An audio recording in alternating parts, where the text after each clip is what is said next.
함께 나눌 말씀의 제목은 왜 아말렉은 망했을까입니다. 오늘 본문에 여러 가지 말씀을 하고 있는데 다 다룰 수는 없고 17절 이하에 나오는 이 아말렉에 대한 말씀만 나누려고 합니다. 하나님은 이스라엘 자손들에게 이 아말렉 족속에 대해서 그들을 영원히 잊지 말고 그들을 반드시 진멸하라고 이제 말씀하십니다. 지금 당장 진멸하라는 건 아닙니다. 지금은 광야 중에 있고 어, 나중에 이제 가나안 땅에 들어가서 이제 정착 다 하고 난 다음에 그 다음에 이제 진멸하라고 말씀하시는 것이죠. 자, 19절 말씀을 보겠습니다. 시작. 그러므로 그러므로 내 내 하나님 하나님 여호와께서 여호와께서 내게 내게 기업으로 기업으로 주어 주어 차지하게 차지하게 하시는 하시는 땅에서 땅에서 내 내 하나님 하나님 여호와께서 여호와께서 사방에 있는 사방에 있는 모든 모든 적군으로부터 적군으로부터 내게 내게 안식을 안식을 주실 주실 때 때에 너는 너는 천하에서 천하에서 아말렉에 아말렉에 대한 대한 기억을 기억을 지워버리라. 지워버리라. 너는 너는 잊지 잊지 말지니라. 말지니라. 너는 천하에서 아말렉에 대한 기억을 지워버리라. 다른 번역으로 보면 아말렉 사람을 흔적도 없이 지워버려라. 완전한 진멸을 말하는 겁니다. 하나님이 직접 아말렉을 심판하실 수는 없었을까요? 이스라엘에게 아말렉을 진멸하라고 말하지 않고 하나님이 직접 아말렉을 멸망시킬 수 있죠. 소돔과 고모라도 하나님이 직접 심판하시지 않았습니까? 하늘에서 불이 떨어지게 해서 심판하실 수 있었죠. 아말렉 족속에게도 하나님이 하시려고 하시면 어느 누구의 도움도 필요 없이 그냥 하나님이 직접 멸망시키실 수 있겠죠. 그런데 오늘 본문에서처럼 하나님은 다른 사람을 통해서 하나님의 심판이 행하여지도록 하시는 경우가 있다라는 것을 보게 됩니다. 그렇다면 이유가 뭘까?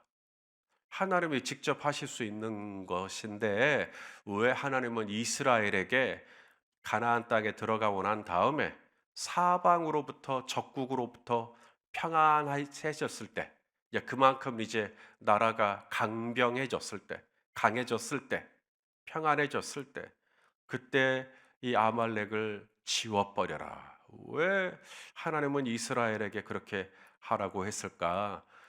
거기에는 이제 이스라엘에게 하나님이 가르치실 것이 있기 때문에 그래요.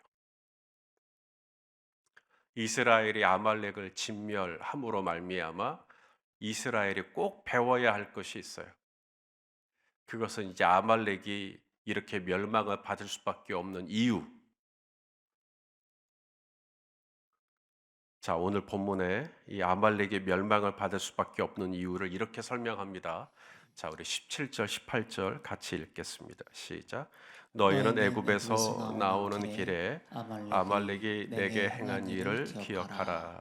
곧 곧 그들이 그들이 너를 너를 길에서 길에서 만나 만나 내가 내가 피곤할 피곤할 때에 때에 내 내 뒤에 뒤에 떨어진 떨어진 약한 약한 자들을 자들을 쳤고 쳤고 하나님을 하나님을 두려워하지 두려워하지 아니하였느니라. 아니하였느니라.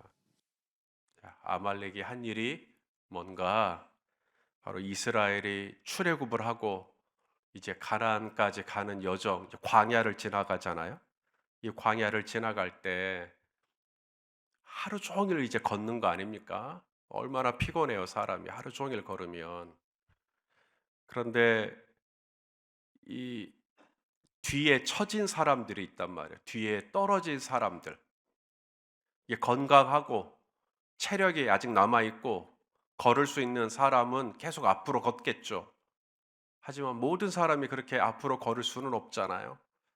거기에는 어린 아이들이 아직은 걷는 게 충분하지 못한 어린 아이들도 있을 것이고 노인분들도 있을 것이고 또 몸이 아프신 분도 있겠잖아요. 그날따라 몸이 쉽지 않은 쩔뚝거릴 수밖에 없는 혹은 어디 다치신 분들 이런 분들은 뒤에 처질 수밖에 없죠. 건강하신 분들이야 다들 앞으로 가더라도 이런 분들은 한없이 뒤로 어, 빠질 수밖에 없는 것인데 바로 그들을 쳤다. 건강한 사람을 친 게 아니라 약한 자들을 쳤다. 이게 아말렉의 이름이 영원히 그 흔적이 사라지게 될 이유였어요. 약한 자들을 친 거예요. 아주 비겁한 사람들이죠. 강한 사람은 건드리지도 않고 자기보다 약한 사람들에게는 군림하고 그들을 힘들게 하고 그들을 만만하게 여기고 그들만 골라서 공격한 거예요. 우리 하나님이 어떤 분이냐면 우리 하나님은 약한 자의 대변인이에요. 약한 자를 대변하시는 하나님. 이 약한 자를 보면 하나님이 동일시 여깁니다. 그래서 약한 자를 건드리면 하나님을 건드린 것처럼 하나님이 받으세요. 내가 약한 자를 돕잖아요. 그러면 하나님이 하나님을 도운 것으로 받으세요. 그래서 내가 약한 자를 도우면 하나님이 네가 나를 도와줬구나. 나도 널 도와줄게. 라고 도와주십니다. 내가 약한 자를 쳐버리잖아요. 그러면 하나님이 네가 나를 쳤구나. 그리고 아말렉을 이제 영원히 그 이름을, 흔적을, 역사를 지워버려요. 우리 잠언 19장 17절 말씀을 같이 읽겠습니다. 시작. 가난한 자를 불쌍히 여기는 것은 여호와께 꾸어드리는 것이니 그의 선행을 그에게 갚아 주시리라. 우리 하나님이 뭐가 부족해서 우리에게 돈을 꿔요? 우리 하나님은 꿀 필요가 없죠. 금도 내 것이고 은도 내 것이고 하늘과 땅에 속한 모든 것이 하나님의 것인데 하나님이 뭐가 아쉬워서 우리에게 손을 내밀어요. 근데 내가 가난한 사람을 도와준단 말이에요. 약한 사람을 도와주면 하나님이 동일시 여긴다니까요. 그럼 네가 나를 도와준 거네. 지극히 작은 소자에게 한 것이 곧 내게 한 것이라. 이 어린아이 하나를 영접하는 것이 곧 나를 영접하는 것이다. 그렇게 연약한 사람, 그런 분들을 도와주는 것이 곧 하나님이 내가 너에게 돈 꾼 거로 하자. 그렇게 여겨주시고 하나님이 갚아주신다. 여러분, 돈, 조정혜 집사님 돈 좋아하셔요? 얼마면 되겠어요? 예. 이 돈이라는 말이 이제 사전을 찾아보면 명사형이죠. 돈, 화폐, 경제적인 수단, 돈. 돈의 동사형이 있죠. 명사형이 있으면. 동사형이 뭐냐면 도는 겁니다. 그래서 돈은 돌고 도는 것 그래요. 그러니까 돈은 명사형으로 굳어져 버리면 안 되고 돈은 동사형으로 계속 흘러야 돼요. 돌고 돌아야 돼요. 이스라엘에는 두 개의 호수가 있어요. 북쪽으로는 갈릴리, 그리고 남쪽으로 사해가 있습니다. 사해? 바다 아닙니까? 예, 되게 커요. 하지만 호수입니다. 이 갈릴리는 이제 위에 헐몬산에서 물이 내려오죠. 그러면 갈릴리가 그 물을 받아가지고 요단강으로 흘려 보내줍니다. 그래서 요단강이 물을 쫙 이제 내려 보내는 거예요, 남쪽으로. 근데 사해는 그렇게 해서 물을 받아가지고 더 이상 흘려보내지 않습니다. 그냥 딱 저장만 하고 있어요. 물을 받기만 해요. 결국 그 사해는 죽음의 바다, 사해가 되는 거예요. 거기에는 어떤 생명체도 살 수가 없는 사해가 되어버리는 거예요. 굳어져 버렸어요. 명사형. 돈이 자기에게 흘러왔는데 거기서 끝나요. 이건 내 거, 내 거. 누군가에게 흘려 보내야 되는데 이걸 딱 잡고 있는 거예요. 이건 내 거. 더 이상 안 돌아요. 그냥 돈이 돼버리는 거예요. 우리 성도님들은 열심히 일을 하고 이제 돈이 들어왔을 때, 돈이 내 통장에 딱 들어왔을 때 무슨 생각이 드세요? 아, 내가 그만큼 열심히 일했구나. 내가 정말 수고가 많았구나. 내가 애를 썼더니 거기에 대한 보상으로 내가 이만큼 돈을 벌었네. 그런 생각이 잘못된 건 아닙니다. 누구나 그렇게 생각할 수 있고 또 당연합니다. 근데 성경은 하나를 더 말씀해요.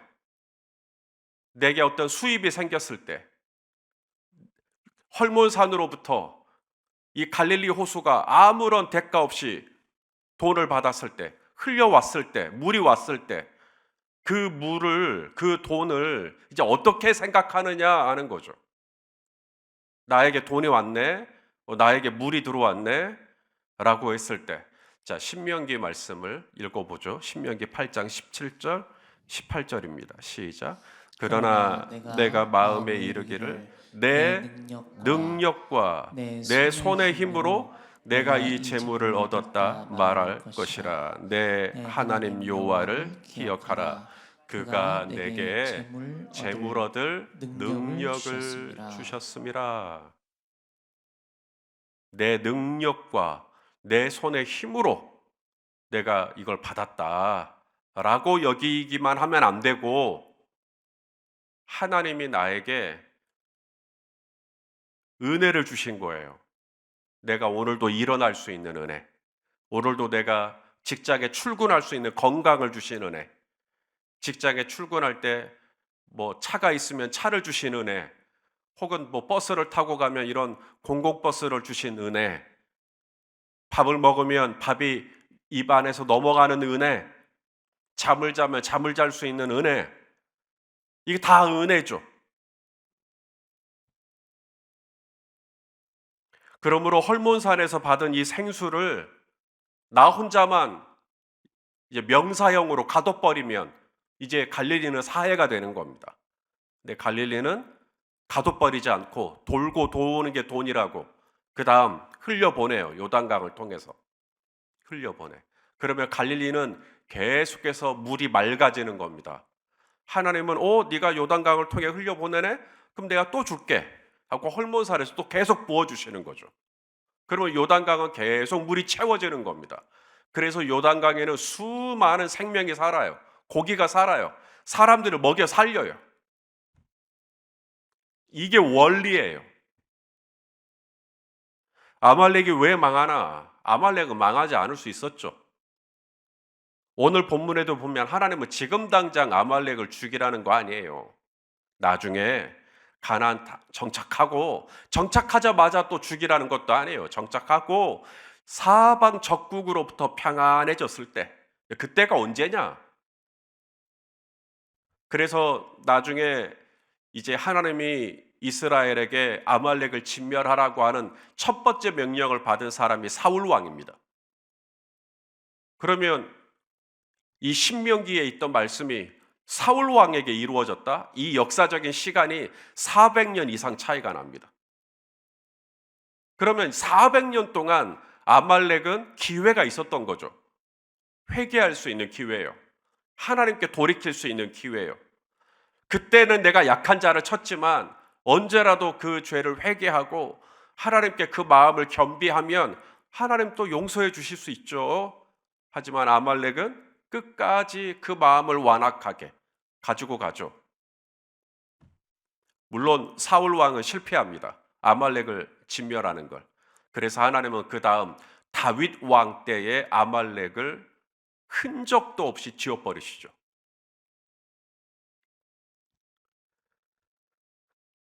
하나님은 이런 아말렉을 지구상에서 영원히 기억하지 못하도록 진멸하라고 하심으로 무엇을 가르치려는 것인가? 바로 내 옆에 있는 이웃들 중에서도 약하신 분들, 아프신 분들, 차별받는 이웃들, 학대받는 어린 자녀들, 서러운 외국 노동자들, 위안부 할머니들, 5.18 희생자들, 많죠. 우리 주변의 약자들. 이들을 학대하고 이들을 비난하고 이들을 부당하게 대하고 이들의 눈에 피눈물이 나게 하면 큰일 난다. 그건 곧 하나님의 눈에 피눈물이 나게 하는 거니까. 지금 이걸 이스라엘에게 가르치려고 하시는 겁니다. 그래서 이스라엘은 어떤 나라가 되기를 원하느냐? 바로 사회적인 약자들, 바로 나그네와 고아와 과부를 책임져 주는 공동체. 그들의 눈에 눈물 나게 하는 공동체가 아니라 그들을 먹여 살려주는 공동체. 그래서 어제도 말씀하신 것처럼 곡식을 거둘 때 곡식단을 남겨주고, 감람나무 떨 때도 감람 열매 남겨두고, 포도원 수확할 때도 포도 열매 남겨두고 그들이 먹고 살 수 있게. 이것이 우리 하나님 아버지의 마음입니다. 하나님은 긍휼이 풍성하신 하나님, 이 땅에 참 약하고 서러운 사람들을 보시면 하나님은 그들과 동일시하셔요. 오늘도 내 옆에 누가 아파합니까? 내가 그 사람 돕는 게 하나님 돕는 거예요. 오늘 내 옆에 누가 눈물을 짓습니까? 내가 그분하고 시간을 같이 보내드리고 그 눈에서 눈물을 닦아주는 것이 하나님의 눈물을 닦아주는 거예요. 많은 사람들이 그러는 것처럼 내 옆에 아무리 힘들어하는 사람이 있어도 그냥 눈 감고 모른 척하고 지낼 수도 있어요. 많이 그렇게 해요. 대개 다 그렇게 해요. 아파도 뭐 혀만 끌끌 차고 그 정도, 그냥 그 정도 수준. 안 됐다. 그냥 거기서 딱 끝. 오히려 누군가는 누가 아파하고 누가 힘들어하면 또 그런 연약한 사람들만 골라가지고 그들을 더 힘들게 하고 그들을 더 어렵게 만드는 아주 나쁜 사람들도 있지만, 그들에 비해서 그냥 차라리 아무것도 하지 않고 그냥 마음으로만 동정하고 마는 그 수준도 뭐 나쁘지는 않죠. 하지만 하나님은 이 애굽의 종되었던 이스라엘을 구별하시고 그들을 한 민족이 되게 하시고 나라가 되게 하시고 가나안 땅을 허락하시고 그들이 심지도 수고하지도 않은 땅에서 수확을 얻게 하시고 그들이 평안하여졌을 때, 하나님은 이스라엘이 어떤 공동체가 되기를 원했나? 약한 자들을 돌볼 줄 아는 공동체, 눈물 흘리는 이웃을 챙겨줄 줄 아는 공동체, 어느 누구도 이스라엘 공동체 안에서 서러움을 입지 않도록 그런 공동체가 되기를 원하셨던 거죠. 이번에 고난주간에 우리 큐티 나눔 방에서 이제 십자가 만들기 체험을 하러 갔습니다. 저도 처음 갈 때 같이 따라갔는데, 이제 조그마한 이제 나무를 주고 이제 거기 십자가를 그리고 이제 그걸 자르는 거죠. 근데 이게 자를 때 보니까 그냥 그 톱날 밑에 나무를 끼워 놓고 선 따라 그대로 자르면 될 것 같은데, 이게 쉽지가 않네요. 막 이게 막 지 마음대로 가요. 선 밖으로 막 삐적삐적 나가요. 이럴 때 저희에게 이제 십자가 만들기 체험을 인도해 줬던 그 마삼교회 나규성 목사님이 그 손가락 하나를 가지고 이 나무 합판을 딱 대주는 거예요. 흔들리지 말라고. 그러면 목사님이 이 합판을 딱 그 끝부분을 잡고 있으니까 이렇게 쭉 밀어 넣을 때 훨씬 더 수월하더라고요. 그러니까 두 개니까 기계가. 그러니까 나규성 목사님이 이 검지, 양쪽 검지를 가지고 하나씩만 딱 눌러주는 거죠. 그리고 당신이 다 끝나고 난 다음에 그 얘기를 해요. 제가 여러분을 도와줄 때 많이 도와줬냐고. 제가 여러분을 도와줄 때 저 손가락 하나 도와줬다고. 여러분도 앞으로 살아갈 때 이웃을 위해서 도와줄 때 손을 다 쓰지 말고 그냥 손가락 하나 정도 도와주는 것으로, 손가락 하나 정도 얹어주는 것으로 도와주시라고. 그래도 충분하다고. 약한 자들을 도울 때, 힘없는 자들을 도울 때, 나보다 더 지치신 분들을 도울 때, 그들을 돕는 게 하나님 돕는 거고, 그들을 도울 때 내가 가지고 있는 거 다 갖다 주라는 게 아니라 그냥 손가락 하나 얹는다는 마음으로 그렇게 도와줄 때 그것도 충분하다. 그렇게 곡식을 남겨주고, 그렇게 포도원을 나누고, 그렇게 감람나무를 나누고, 손가락 하나 나누는 마음으로 그렇게 한 거예요. 근데 이게 하나님 나라가 됩니다. 이게 주님이 원하시는 공동체가 되는 거예요.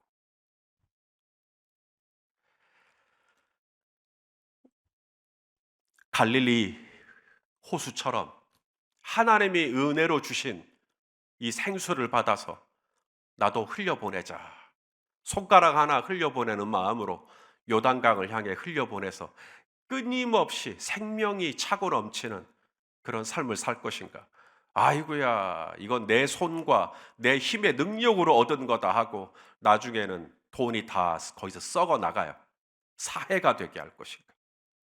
그래서 오늘 하나님은 아말렉을 통해서 아말렉을 직접 이스라엘에 심판하게 하심으로 말미암아 가르치시는 겁니다. 너희도 앞으로 평생 영원히 아말렉의 이름만 지우는 게 아니라 아말렉이 왜 이렇게 멸망을 받을 수밖에 없었는지 그걸 영원히 잊지 말라는 거죠. 저와 여러분에게 약자를 건드리지 말라는 거예요. 약자를 치지 말라는 거예요. 약자는 나다. 약자를 치지 말고 약자를 돌보아주고 약자를 돌보아주는 게 나에게 꾸이는 거다. 그럼 내가 갚아줄게. 주님 말씀하시는 것이죠. 오늘 이 하루도 혹시 내 옆에 누군가 좀 지쳐 보이고 힘들어 하시는 분이 있다면 손가락 하나 얹어주는 마음으로 그렇게 문자라도 한 통, 안부의 전화라도 한 통, 그렇게 해주는 것. 그게 곧 하나님께 한 것이니까. 그렇게 도와주고 세워주는 은혜가 있는 하루가 되시기를 주님의 이름으로 축원합니다. 예, 기도하시겠습니다. 하나님, 오늘도 내 주변에 이 뒤로 처질 수밖에 없는, 뒤로 빠질 수밖에 없는 그런 힘들고 또 지쳐 있는 분들이 있다면 예수 그리스도의 마음으로 우리 하나님 아버지의 마음으로 그들을 손가락 하나 얹어주는 심정으로 살펴봐주고 손가락 하나 얹는 마음으로 또 그들의 형편을 돌아봐주는 그런 하루가 될 수 있도록 우리 하나님 은혜를 내려 주시옵소서. 22대 국회의원 선거가 있는 날입니다. 주여 이 땅의 약자들이 이 땅에 힘겨운 사람들이 이 땅에 서러운 사람들이 위로받고 또 우리 하나님 또 그렇게 또 도와주시는 은혜를 경험하는 복된 날이 될 수 있도록 이 대한민국을 불쌍히 여겨 주시옵소서. 예수님의 이름으로 기도하옵나이다. 아멘.